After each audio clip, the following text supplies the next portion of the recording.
Hi, my name is Akiko Tanawa. I'm in Chinatown on Mott Street. I would like to introduce my favorite places in Chinatown, including my restaurant Chaki. So let's go adventure with me.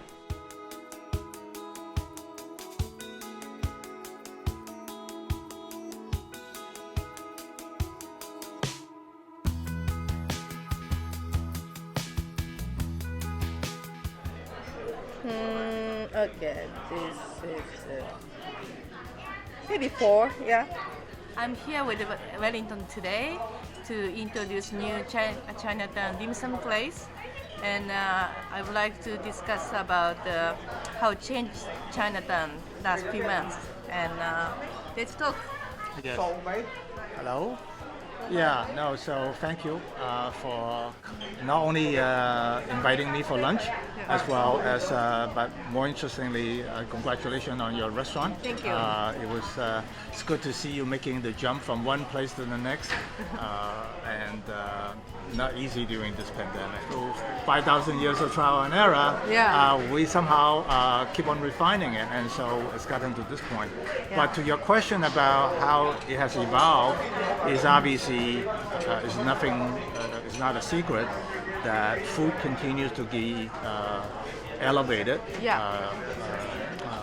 The taste does have some occasional shift. In the old days was pure Cantonese, and then there was the spicy stuff from Hunan and Right. Sichuan, and then came the Vietnamese and the sushi and all of that. But so it's continued about, but fundamentally it still remain, what you grow up with. Right. And so, but the nice thing about New York is obviously people love to experiment. I've been here for 25 years. Yeah. And I always lived near Chinatown because okay. I chose to be close to Chinatown because I love Chinese food, I love Asian food, and also I love cooking at home, like Chinese food at home. And but I noticed last few years, especially last couple of years, Right.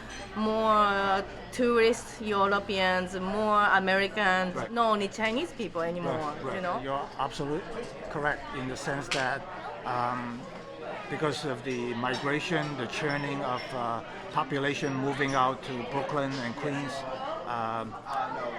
we no longer have the monopoly status as the only Chinatown in Right. New York. Our numbers are no longer like the yesteryears where we're the dominant Chinatown, the only Chinatown. Now we've been overtaken by many other neighborhoods that have a larger Asian population. Right. But if you look back historically at all the old photographs of Chinatown, we have always been changing. Right. Because the restaurant, as you know, the restaurant industry cannot stay still. And even if the restaurants are doing very well, sometimes they move on. They never ask their son to come back and just say, after you get your law degree or your accountant degree, is come back and take over. Not many people have the passion for food like you do. The last few years, I've seen lots of dessert places like boba teas and pancakes and cheesecake places. And some reason, I guess Asian people love sweets. So Ellington, please tell us about the new trend in Chinatown. Well, as you were just mentioning, there's been a trend toward, desserts, mochi places, the Taiwanese cheesecake, as well as Ten Below, which is an ice cream place that is young Asian American entrepreneurs that started a trend and then led to other imitators or people copying and give Chinatown Ice Cream Factory a different spin on ice creams, right? Chinatown Ice Cream Factory has durian, has all kinds of interesting. So here we are at the new dim sum palace. So can you talk about this place? Sure. This is an ambitious place. As you know, Dim Sum Palace has 5 locations now in Manhattan, in the island of Manhattan. And so they're in the theater district, they're in Lower East Side, and they're here. And so it's a very interesting take on restaurant scene, because during the 100 years pandemic, most people are retreating, whereas they are expanding. And obviously, it's the quality control and is the ability to deliver solid traditional dim sum that people enjoy, and then being able to invest. And I think, as you know, restaurant industry is a very risky business. Right. And so I'm glad to see this type of investment and it inspires other people, and it instills hope for the community to see that people coming in despite the pandemic. Wow, looks great. And this is a good segue. If you look at this, right? In the old days, you would not have the spicy sauce. Really? Right? I mean, this is very, very. It's a New York thing. Right.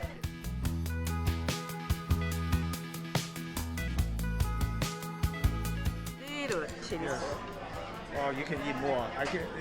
I know you like spice, then you're gonna need more sauce of that. Yeah, normally I like chili oil better.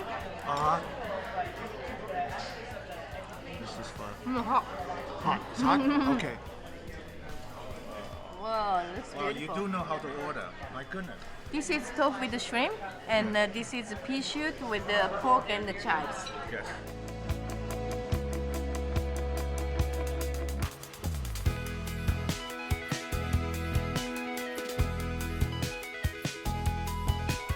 This is the chicken, ginger and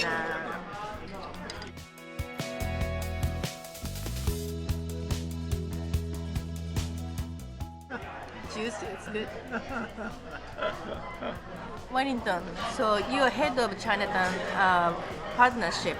Can you tell us about your role, please? Yeah, so the Chinatown Partnership was created a few years after 9/11, and basically we're trying to mitigate the impacts of that terrible day. Subsequent to that, we also created the Chinatown Bid, the 10th Chinatown in North America that's part of the business improvement worldwide movement. And so we have a lot of businesses here. We are the third longest linear business improvement district out of the 76 in New York City right now. And we cover from almost like the distance from here walking to downtown Flushing. That's how long our districts are. So we provide supplemental cleaning, a little bit like, think of us as an outdoor shopping mall. An indoor shopping mall definitely will have, the common area maintenance. There's a little bit of we provide a little bit of holiday lighting and supplemental marketing to let people know the 300 good eateries that are here. And that is the joy of, so whenever you come down to Chinatown, you get the benefit of trying all sorts of cuisines that are hidden in this area. So thanks for joining me for lunch today at the Dim Sum Palace. Thank you for inviting me to the palace for dim sum.